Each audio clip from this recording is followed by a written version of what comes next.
Hello. Hi, everyone. Good morning to you. We are joining you from Gartner Cyber and Risk Management Summit here at sunny Maryland. We are excited to be here with David. David, tell us a little bit about your role. Hi, I'm David Cross. I'm the CISO for Atlassian. It's very exciting to be here. And David, you have a long history as a CISO, right? You also work at Oracle and different organizations. And we at OpenPolicy, as our audience may know, focus on policy intelligence. And one of the things we've really seen is how regulation, compliance, emerging policies are becoming a priority for the CISO. Can you tell us a little bit more about that? Absolutely. Certainly, I think one of the most important things is that we're releasing, it's not just the technology and like agentic security thing coming in, but it's about all the different policies. We now have EU AI policies, we have DORA, all these type of things, and those are just as important as the technology changes. The policy changes are equally important to us. Yeah, so we know that policy is always impacted, right? Market requirements, why CISO decide to buy different products. But what we have seen now is an unprecedented volume of policies and regulation, fragment approaches to policy, and it's just really hard to track. Why is it important for vendors and technology companies that are offering solutions to understand policy and compliance and requirements as they're selling to sophisticated buyers like you? I think that many companies, they don't have dedicated teams. They don't have the expertise. It's just they're too small or those type of things. Yet at the same time, you still need that information. You just need to know what's coming. You need the intelligence, right? The policy intelligence, not just threat intelligence, but it's actually kind of a threat intelligence, isn't it?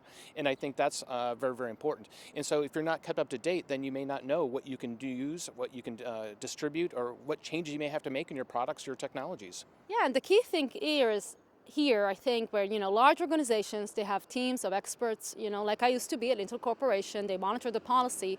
But today, any innovative company needs to understand what is driving the decision making of the buyer to buy the product. And so much of this is not just threats, and the landscape of cybersecurity in the attack surface is actually policy and regulation.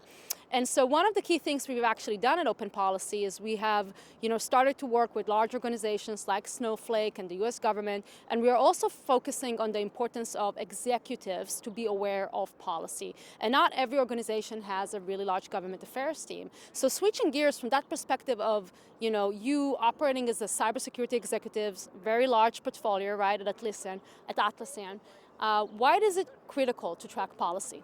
Well, you have to, because part of it is that, especially when you're working with governments and regulated industries, and things that if you don't know what the current policy or the changes or the directive or the executive orders are, then you can easily make a mistake, right, and not make a change that you need to. So I think things like, you name certain things like using various AI models, if that can change overnight and you're using them, you also have to adapt and change overnight with that.